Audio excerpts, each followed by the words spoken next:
बिस्मिल्लाहिर्रहमानिर्रहीम। बच्चों next topic हमारा चैप्टर नंबर 7 का, ठीक है, horizontal mass spring system. Important long question है ये। आप लोगों ने इसको अच्छे तरीके से बोर्ड के पेपर में जैसे जैसे लिखवाऊंगा इसको वैसे वैसे लिखना है, ठीक हो गया। Horizontal mass spring system. बच्चों देखें, आप लोगों को इस चैप्टर के स्टार्ट में भी मैंने ये बताया था कि हमारे पास यहां पर एक फ्रिक्शनलेस बच्चों एक सरफेस है जिसके ऊपर हम लोगों ने ऐसे ही एक मैस स्प्रिंग सिस्टम लगाया हुआ है। ये मैस स्प्रिंग सिस्टम, इसका मैस बच्चों इस स्प्रिंग के साथ एक मैस एम अटैच किया हुआ है और ये मैस एम जब इसके साथ अटैच कर दिया, इसको ऐसे वाइब्रेट करवाएंगे तो ऐसे छोड़ देंगे।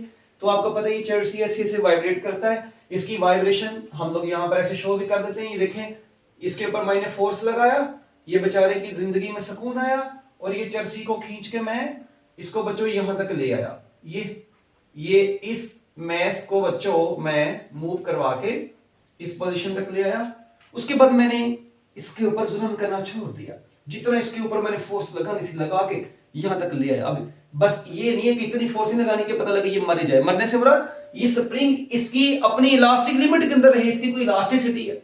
अगर ये अपनी इलास्टिक लिमिट को क्रॉस कर जाएगा, हुक्स लॉ को भी करना चाहिए बच्चों, ये अगर ये अपनी इलास्टिक लिमिट को क्रॉस कर गया तो बच्चों ये तो स्प्रिंग बेचारा अपनी शक्ल में वापस नहीं जाएगा, गुस्सा कर जाएगा। इसका मतलब इसके ऊपर धीमे धीमे प्यार से फोर्स लगानी, इतनी कि जितनी की ये फोर्स बर्दाश्त कर सके स्प्रिंग, ठीक है।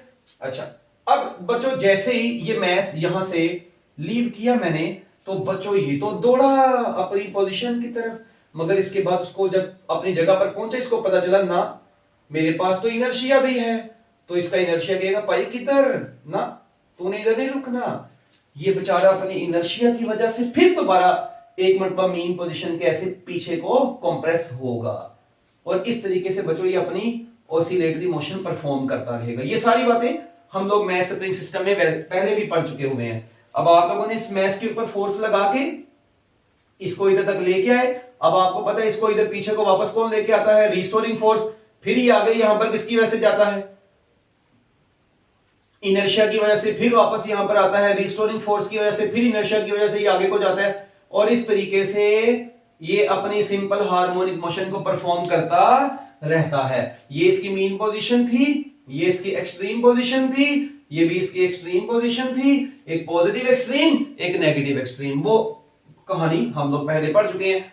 अब maximum displacement on either side of the mean position, mean position की इस तरफ मैक्सिमम डिस्प्लेसमेंट देख लें या इस तरफ मैक्सिमम डिस्प्लेसमेंट बोल दें, उसको एम्पलीट्यूड बोला जाता है। Maximum displacement on either side of the mean position is called amplitude. तो चले बच्चों आप लोग इसके बारे में कुछ कहानी लिख लें पहले थोड़ी सी। Consider a mass M, consider a mass m is attached at one end of a horizontal spring। बच्चों एक हॉरिजॉन्टल स्प्रिंग के एक एंड के ऊपर हम लोगों ने एक मैस अटैच कर दिया है। Other end of the spring बच्चों स्प्रिंग का दूसरा एंड किधर अटैच कर दिया, other end of the spring is attached with fixed support. हमने इसको बच्चों विद फिक्स्ड सपोर्ट, एक फिक्स्ड सपोर्ट के साथ क्या कर दिया, अटैच कर दिया, एक फिक्स्ड सपोर्ट के साथ इसको जोड़ दिया है, ठीक हो गया। अच्छा, अब आप लोगों को पता है as the mass m is displaced from the mean position is displaced। बच्चों जैसे ही मैस m को डिस्प्लेस किया from mean position to extreme position, बच्चों इसको डिस्प्लेस करके मीन पोजीशन से एक्सट्रीम पोजीशन तक लेके आए, ठीक है, from mean position to extreme position at x naught. बच्चों कहां तक इसको लेकर आए, इसको मीन से एक्सट्रीम तक कितने डिस्प्लेसमेंट तक, एक्स नोड तक लेकर आए, ठीक हो गया। When the spring is released, when the mass, या मैस को रिलीज किया ऑब्वियसली बात, स्प्रिंग भी रिलीज हो गया। When the mass is released it will, तो बच्चों क्या करना शुरू कर देगा, it will vibrate about its mean position. तो बच्चों ये अपनी मीन पोजीशन की तरफ, तो मीन पोजीशन की तरफ वाइब्रेट करना शुरू कर देगा। On frictionless horizontal surface. किस सरफेस के ऊपर? फ्रिक्शनलेस। बच्चों मैंने फ्रिक्शनलेस क्यों बोला है? Frictionless horizontal surface. बच्चों ये फ्रिक्शनलेस हॉरिजॉन्टल सरफेस के ऊपर ऐसे ऐसे वाइब्रेट करना शुरू कर गया। ठीक है, मैंने इसको फ्रिक्शनलेस इसलिए बोला क्योंकि अगर फ्रिक्शन होगी तो आपको पता है फिर सिंपल हार्मोनिक मोशन सही तरीके से परफॉर्म नहीं होगी। सिंपल हार्मोनिक मोशन की कंडीशंस हैं, हम लोग ऑलरेडी पढ़े हुए हैं, और स्ट्रेट लाइन मोशन है। तो लो जी बच्चों, पहले तो आप लोग ये थोड़ा सा पैराग्राफ लिखेंगे। ठीक है, इस पैराग्राफ को लिखने के बाद बच्चों जैसा कि आप लोगों को पता है कि स्प्रिंग के ऊपर जितनी ज्यादा फोर्स लगाई, ठीक है जी, स्प्रिंग के उतनी ज्यादा रिस्टोरिंग फोर्स आई और उतना ज्यादा डिस्प्लेसमेंट प्रोड्यूस हुआ। पहले चलो ऐसे कर लो, applied force is directly proportional to displacement. फिर हम लोगों ने जब ये प्रोपोर्शनलिटी के साइन को खत्म किया, इक्वल टू kx आया। एंड रीस्टोरिंग फोर्स बच्चों यहां से किसके बराबर आई? हमने देखा रीस्टोरिंग फोर्स तो माइनस kx आई थी। ये भाई पहले पढ़ा हुआ है पहले लेक्चर्स में, ये मैं इसलिए जल्दी बता रहा हूं। ये रीस्टोरिंग फोर्स आ गई माइनस kx। उसके बाद आप लोगों को पता है जी कि इसी रीस्टोरिंग फोर्स की जगह पर हमने ma लिखा था, वो बना था फिर माइनस k इंटू एक्स। तो यहां से a बराबर आया था minus k over m into x. यहां से हमें पता चला था कि k भी कांस्टेंट m भी कांस्टेंट, तो एक्सेलरेशन डिस्प्लेसमेंट के डायरेक्टली प्रोपोर्शनल होता है। तो बच्चों ये इक्वेशन हम लोग ऑलरेडी पढ़ चुके, इसको मैं इक्वेशन नंबर ए का नाम दे देता हूं। ऑल्सो एक और इक्वेशन हमने बच्चों पढ़ी कि जब particle simple harmonic motion perform कर रहा होता है तो बच्चों उसके सर्कुलर मोशन के लिहाज से, अगर आपको याद हो उस पार्टिकल के प्रोजेक्शन को सर्कुलर मोशन में जब हमने देखा था तो उसका एक्सेलरेशन का formula minus omega square x पढ़ा था। इसको मैं इक्वेशन नंबर बी कह देता हूं।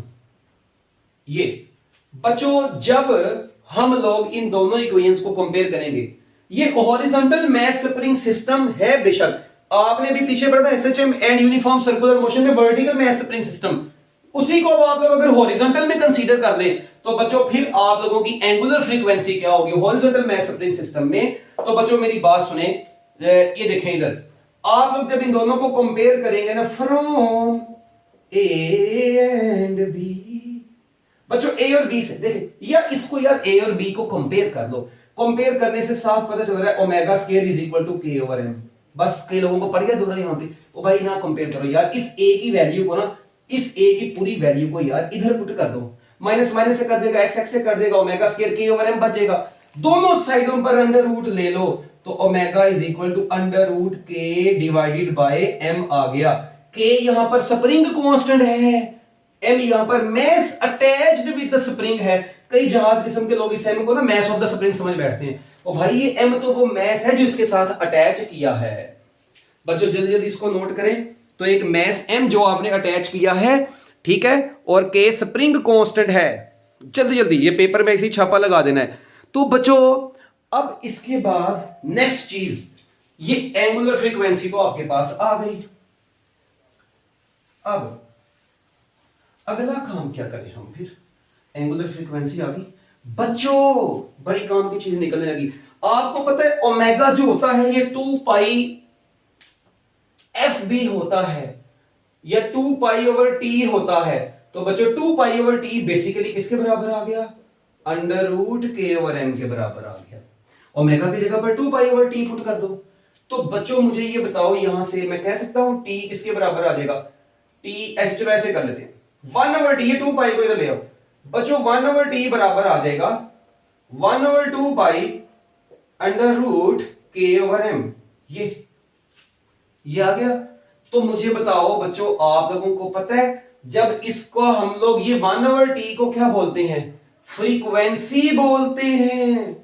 इसका मतलब frequency of horizontal mass spring system बराबर होती है 1 ओवर 2 पाई अंडर रूट के ओवर एम, और reciprocal of time period frequency है। तो बच्चों अगर मैं इसी का उल्ट कर दूं, टाइम पीरियड अगर निकालना हो तो बच्चों ये अगर लेफ्ट हैंड साइड उलट जाएगी तो राइट हैंड साइड भी उलट जाएगी। अकेला t बराबर आएगा 2 pi under root m over k। This is the formula to calculate time period of horizontal mass spring system. ये फार्मूला जो आप लोग मैट्रिक में पढ़ के आए थे, ये प्रूफ हो गया। सो टाइम पीरियड देखिए, अब angular frequency of horizontal mass spring system, linear frequency of horizontal mass spring system, time period of horizontal mass spring system, ये आपके पास कैलकुलेशंस आ गई हैं। तो बच्चों ये जितना टाइम पीरियड, इसका कितना टाइम पीरियड है एक वाइब्रेशन पूरी करनी, मीन से एक्सट्रीम, एक्सट्रीम से मीन, मीन से इधर, फिर मीन पर आना, तो एक वाइब्रेशन के टाइम को ही तो क्या बोलते हैं, टाइम पीरियड बोलते हैं। और number of vibration per unit time को क्या बोलते हैं, फ्रीक्वेंसी बोलते हैं। हम लोग ये frequency, linear frequency, angular frequency, इनका डिफरेंस अपने ऑलरेडी लेक्चर्स के अंदर पढ़ के आ चुके हुए हैं। तो लो बच्चों इसको जल्दी जल्दी कर दें नोट। फ्रीक्वेंसी आपके पास आ गई, टाइम पीरियड आपके पास आ गया। आप लोग हेडिंग भी बना सकते हैं, इसको जब डिराइव करना है आप लोग हेडिंग बना दीजिए, time period of horizontal mass spring system, ठीक है। फिर आगे कैलकुलेशन कर दें। तो अब आपने हॉरिजॉन्टल, ये अक्सर का पेपर में 2 नंबर का शॉर्ट क्वेश्चन भी आता है, लॉन्ग में आएगा तो ऐसे ही लिखना है, शॉर्ट में भी आ सकता है, शॉर्ट में आ रही तो इतना लिख देना, डेरिवेशन करते हैं, इसमें कौन सा आपका टाइम लगना है। आप लोग बेशक डायरेक्ट ये दोनों इक्वेशंस लिखना, कंपेयर करना, वहां से टाइम पीरियड निकाल देना, 2 नंबर का शॉर्ट क्वेश्चन पूरा। लो जी बच्चों अब आपके पास टाइम पीरियड आ गया, अब निकालते हैं डिस्प्लेसमेंट और वेलोसिटी। डिस्प्लेसमेंट का रिलेशन कैसे निकलेगा, छोटा सा रिलेशन है, कोई मसले वाली बात नहीं। मुझे बताएं जब SHM and uniform circular motion में आप लोगों ने इंस्टेंटेनियस डिस्प्लेसमेंट का रिलेशन निकाला था, वो कितना निकाला था, तो बच्चों आप लोग कहेंगे जी वो तो हम लोगों ने निकाला था x is equal to x naught, generally यही यूज करेंगे, साइन थीटा। मैंने आपको बताया था कि ये थीटा अकेला नहीं होता, ये बल्कि theta is equal to omega t होता है, होता अकेला मतलब बताने का मतलब ओमेगा टी होता है। ये ओमेगा अभी आपने पढ़ा हॉरिजॉन्टल मैस स्प्रिंग सिस्टम के केस में, ये ओमेगा अंडर रूट के ओवर एम होता है और साथ में आ गया टी। तो ये आपके पास displacement, instantaneous displacement of horizontal mass spring system. If you are given the spring constant of this spring mass attached with the spring, you can calculate the displacement, ठीक है। एक पर्टिकुलर इंस्टेंट ऑफ टाइम, किसी particular instant of time के ऊपर आप लोग बच्चों ये कैलकुलेट कर सकते हैं, ठीक है। के एम एक्स नोड और टी गिवन हो तो बच्चों आप लोग इसका डिस्प्लेसमेंट कैलकुलेट कर सकते हैं। तो ये इंस्टेंटेनियस डिस्प्लेसमेंट कैलकुलेट करना आप लोगों को आना चाहिए। इसके बाद इंस्टेंटेनियस डिस्प्लेसमेंट के बाद वेलोसिटी एक्सेलरेशन से तो हम लोगों ने रिलेशन निकाल ली है ना बच्चों। इंस्टेंटेनियस वेलोसिटी इसकी कैसे निकालते हैं, ये थोड़ी सी कैलकुलेशन है। इंस्टेंटेनियस वेलोसिटी ऑफ प्रोजेक्शन, अपना instantaneous velocity of horizontal mass spring system. बच्चों मुझे एक जनरल बात बताओ यार, आपने इंस्टेंटेनियस वेलोसिटी का फार्मूला पढ़ा था omega under root X node का स्क्वायर माइनस एक्स का स्क्वायर, ये पढ़ा था, चले आए इधर। अच्छा अब ये देखो भाई, मुझे ये बताओ ओमेगा किसके बराबर था, अभी आपने पढ़ा ओमेगा इज इक्वल टू 2 पाई नहीं बल्कि अंडर रूट के ओवर एम। ये क्या आपने पढ़ा मैस स्प्रिंग सिस्टम में, इसको हमने मैस स्प्रिंग सिस्टम में कन्वर्ट करना था ना, तो इसलिए मैंने ओमेगा की जगह पर के ओवर एम लिख दिया। ये अंडर रूट एक्स नोड का स्क्वायर माइनस एक्स स्क्वायर अपनी जगह पर रहा। तो यार ये भी बेचारा अंडर रूट में है, ये भी अंडर रूट में है, इतना अंडर रूट लगाने का क्या जरूरत है, ये चर्सी एक ही अंडर रूट में कर दो।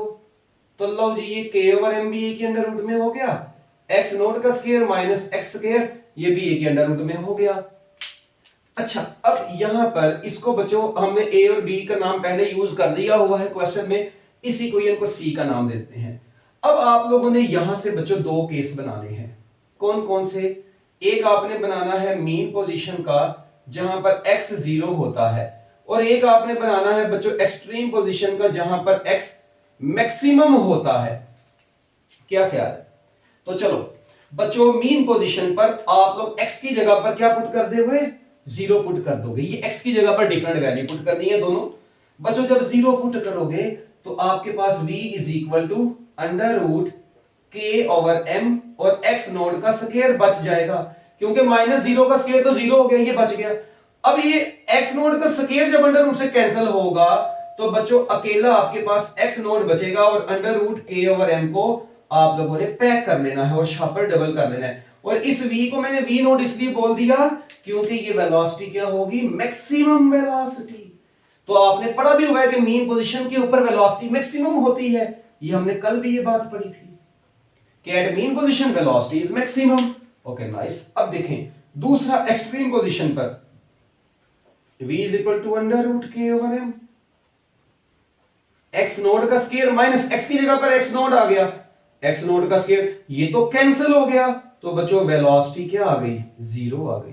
तो लो जी बच्चों, आपने देखा कि मीन पोजीशन पर वेलोसिटी मैक्सिमम आई और एक्सट्रीम पोजीशन पर बच्चों वेलोसिटी क्या आ गई, 0 आ गई। हो है, मीन पोजीशन पर वेलोसिटी मैक्सिमम, एक्सट्रीम पोजीशन पर वेलोसिटी 0 आ गई। चलो अब इसी मैक्सिमम वेलोसिटी को हम लोगों ने ये देखें, ये तो मैक्सिमम वेलोसिटी कैलकुलेट करने का फार्मूला है ना। अगर मैं आप लोगों से कहता हूं कि भाई मुझे बताओ relation between instantaneous velocity and maximum velocity, मैं एक एक्स्ट्रा चीज आपसे पूछता हूं कि भाई जिस तरह आप देखते नहीं x is equal to X node cos omega T, इस तरह मैं कहता हूं रिलेशन बिटवीन लीनियर अपना मैक्सिमम एंड इंस्टेंटेनियस वेलोसिटी। तो इंस्टेंटेनियस वेलोसिटी ये है, मैक्सिमम वेलोसिटी ये है, इसका मतलब मैं इन दोनों इक्वेशंस में से भी कोई पंगा करूंगा थोड़ा सा। अच्छा, मैं इसके लिए क्या करने जा रहा हूं, मैं इक्वेशन नंबर सी को दोबारा पकड़ लेता हूं। फ्रॉम इक्वेशन नंबर सी, मैं इस इक्वेशन नंबर सी में से एक काम करता हूं। मैंने इसको, मुझे पता है यार, मैंने इसकी राइट साइड पर किसी तरीके से मैक्सिमम वेलोसिटी लेके आनी है और वो इतनी है, ये मैक्सिमम वेलोसिटी इतनी है, इसका मतलब कोई ना कोई पंगा हो सकता है। मैं एक काम करता हूं बच्चों, मैं इस ऊपर वाली इक्वेशन में से एक्स नोड के स्क्वायर को ही कॉमन ले लेता हूं, जो ब्रैकेट में लिखा हुआ है एक्स नोड का स्क्वायर जब मैं कॉमन लूंगा तो अंदर बन जाएगा 1 माइनस एक्स नोड का square over x square. PhD level की बात कर दी मैंने। हो है ये भाई, एक्स नोड का स्क्वायर कॉमन लिया तो x square over X node का स्क्वायर। ये कोई बच्चा मुझे बता सकता है कि मैंने ये कैसे लिखा है? हाँ जी, ये मैंने क्या कर दिया बताना तुम लोगों ने। कि यही देखो, ओ भाई देखो मेरी बात सुनो, अगर मैथ में आप लोग पढ़ते हो यार a माइनस बी है, ठीक है, दो चीजें सेम नहीं है, मगर अगर a को कॉमन लेना पड़ जाए तो a को बारी बारी दोनों के नीचे डिवाइड करके आओ, तो ये कितना बन जाएगा a into 1 minus B over a। तो जिस चीज को कॉमन लेना होता है उसको दोनों के नीचे से डिवाइड करके आ जाओ, बात खत्म। मैथमेटिक्स का रूल है। इसको दोबारा मल्टीप्लाई करवाओ, देखो a बन जाएगा माइनस a से कट जाएगा b बचेगा, तो दोबारा यही बन जाएगा। तो मैंने इधर भी कुछ ऐसे किया, एक्स नोड के स्क्वायर को कॉमन लिया तो बारी बारी भी जिस चीज को कॉमन लिया उसको इन दोनों से डिवाइड किया, इससे डिवाइड किया कट गया 1 बच गया, इससे डिवाइड किया तो ये आ गया, ये ना पता लगे एक्स स्क्वायर को एक्स स्क्वायर से काटा 0 बचा के तो मुंह में डाला है। वो चरसी लोगों ये हरकत नहीं करनी यहां पे, ठीक है। ये ऐसे ये है, ठीक है, एक डिस्प्लेसमेंट एक एम्पलीट्यूड है, मुंह उठा के नहीं काट देना इसको। तो लो जी बच्चों, अब देखें तो ये चीज में से अब देखो जरा, क्या मैं इसी को ऐसे लिख सकता हूं अंडर रूट के ओवर एम अलहदा से, एक्स नोड का स्क्वायर अलहदा से, 1 minus X square over X node का स्क्वायर अलहदा से, बिल्कुल लिख सकता हूं।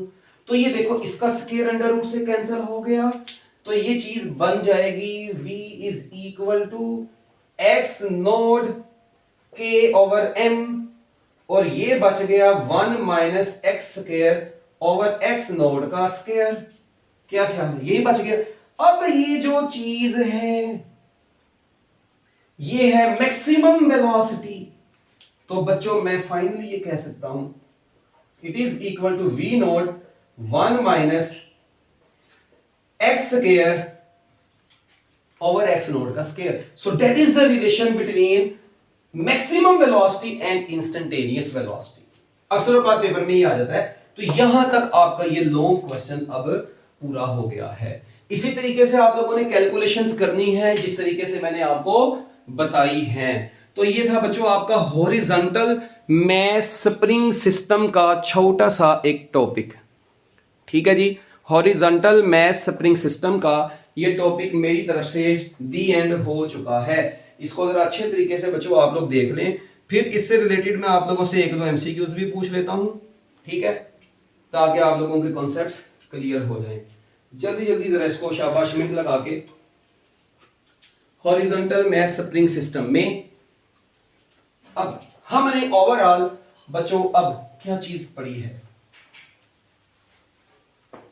ओवरऑल बच्चों हम लोगों ने हॉरिजॉन्टल मैस स्प्रिंग सिस्टम की समरी में सबसे पहले हम लोगों ने क्या निकाला बच्चों? सबसे पहले हम लोगों ने एंगुलर वेलोसिटी निकाली, omega is equal to under root के ओवर एम। उसके बाद हम लोगों ने बच्चों टाइम पीरियड निकाला 2 pi under root m over k, frequency देखी 1 over 2 pi under root k over m। Okay, उसके बाद बच्चों हम लोगों ने इसका डिस्प्लेसमेंट देखा x node sine under root k over m into t। उसके बाद वेलोसिटी देखी v is equal to v node under root 1 minus X square over x node का स्क्वायर। और मैक्सिमम वेलोसिटी जो अकेली है वो किसके बराबर है, x node under root k over m। तो ये बच्चों आप लोगों के पास एक छोटा सा रिलेशन आ गया था, ठीक है। इसको जरा शाबाश जल्दी जल्दी नोट करें, जल्दी जल्दी शाबाश।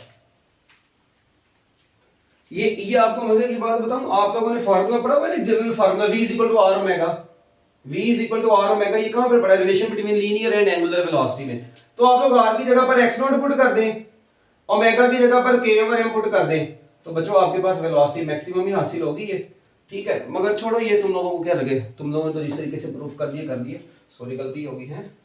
लो जी बच्चों, ये हॉरिजॉन्टल मैश स्प्रिंग सिस्टम है। अच्छा, अगर मैं आप लोगों से कहता हूं कि if the spring is cut into, एक एमसीक्यू लिख रहे हैं छोटा सा बच्चों, अगर मैं क्या काम करता हूं, if a spring of spring constant k is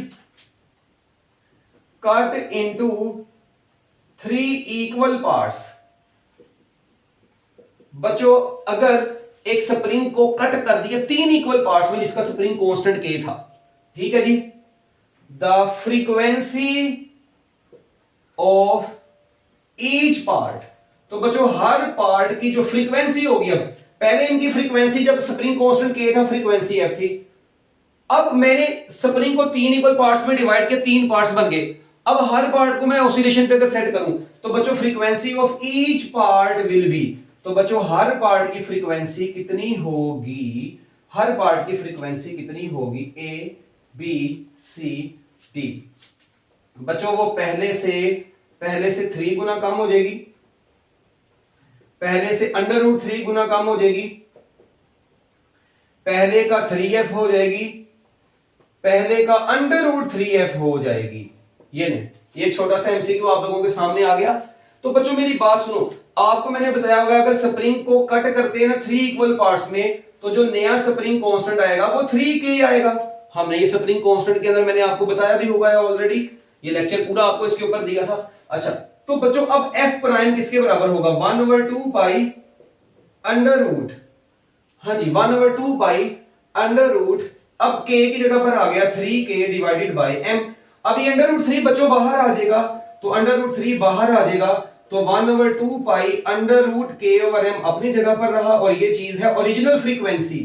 तो बच्चों आपकी जो नई फ्रीक्वेंसी आई है वो पहले से अंडर रूट 3 टाइम्स बढ़ के आएगी। तो इसका मतलब अगर स्प्रिंग कांस्टेंट, अगर बच्चों आपका स्प्रिंग कांस्टेंट बढ़ेगा तो फ्रीक्वेंसी भी बढ़ेगी, और स्प्रिंग को कट करते हैं तो नए पार्ट का स्प्रिंग कांस्टेंट पहले से बढ़ जाता है।